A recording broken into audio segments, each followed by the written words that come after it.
Rodger Voorhies to come to the stage. Yes, yes. Just you. Yeah, hi. Just sit down and I'll introduce you, and then beyond and that. So, Rodger Voorhies is the Director of Agricultural Development, Financial Services for the Poor, Water, Sanitation, and Hygiene teams within the Global Development Program at the Bill and Melinda Gates Foundation. So we're so proud of the connection we have to the Gates Foundation. So on this stage, I don't think it's the same chairs, but on this stage in 2006, when Rod Shaw was just beginning to put the strategy together, and he came and said, can you put me together with people? So he was here with Norman Borlaug, Catherine Bertini, Gordon Conway, and Chen Zhang Liang, all from our stable of laureates and advisors. And after that, invited me to come to Seattle, and we had like a 6-year-long partnership. So I'm so pleased that you're here in your position with your remarkable background. You have to be the only person who is doing microfinance and opportunity banks in Serbia and Malawi. Who else has that connection? So Rodger Voorhies is going to give an overview of what's happening with the Gates Foundation, and then we're going to invite Jeff Rakes and our laureates up to continue the conversation. Rodger. Thanks very much.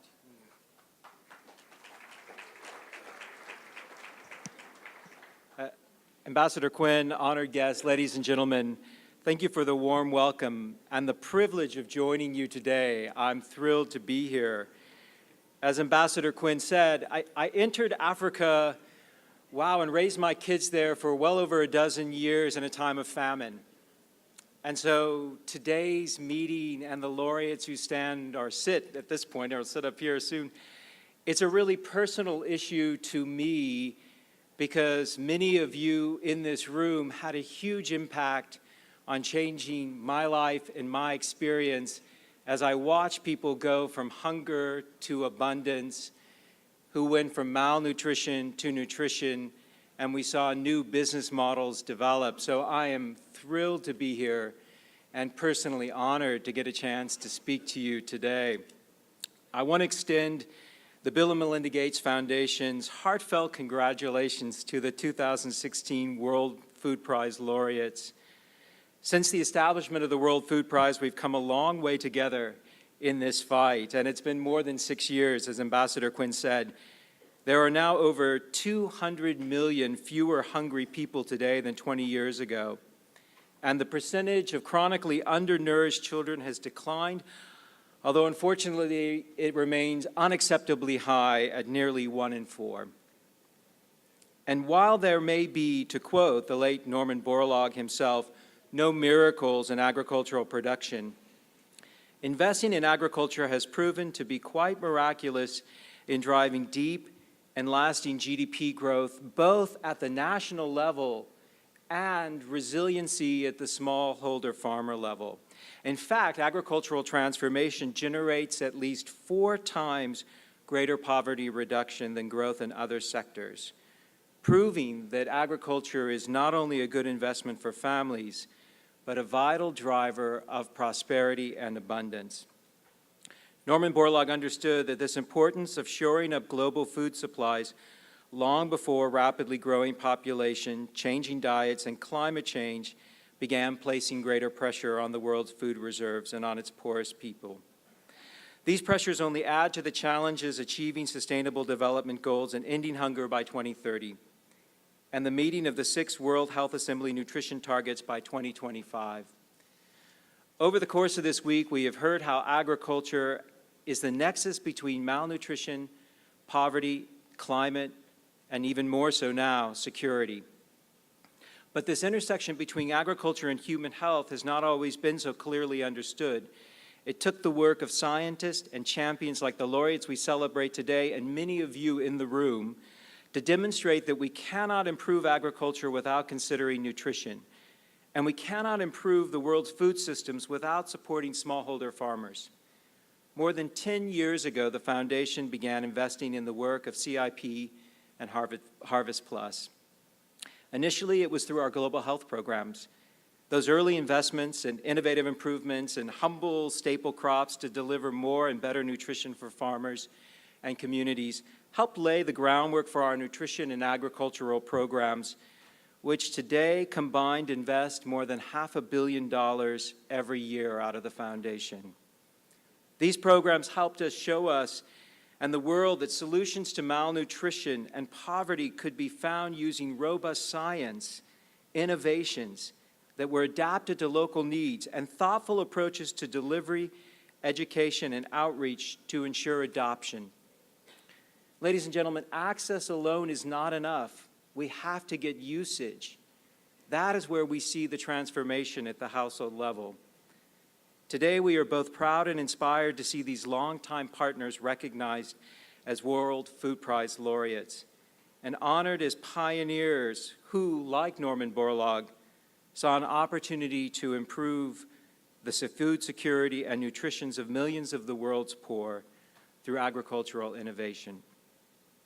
As we have heard, our 4 World Food Prize laureates have worked tirelessly to develop and deliver staple crops like the orange flesh sweet potato and rice, maize, cassava, and beans enriched with critical vitamins and minerals that are missing from the diets of over 2 billion people around the world suffering from hidden hunger.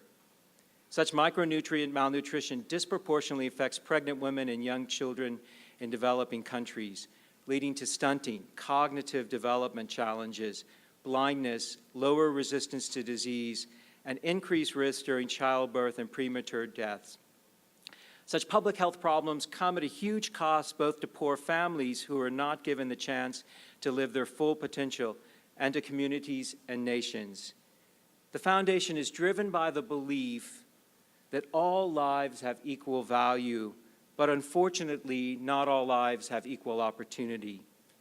At the Gates Foundation, we have come to the conclusion that so much of what is being grappled with today in public health and nutrition stems from the fact that our global food system falls short and our global vision and commitment to nutrition for all. We must take the lead from today's laureates and see agricultural innovation as a means for providing high-quality, affordable, and adequate diets to all. Breeding staple crops for improved nutritional value is exactly the kind of breakthrough innovation that demonstrates the inextricable linkage between agriculture, nutrition, and it provides immediate proof of what agriculture can do for child and mental health. There is, of course, no single solution to ensure that everyone has the nutritious food they need to live a healthy life.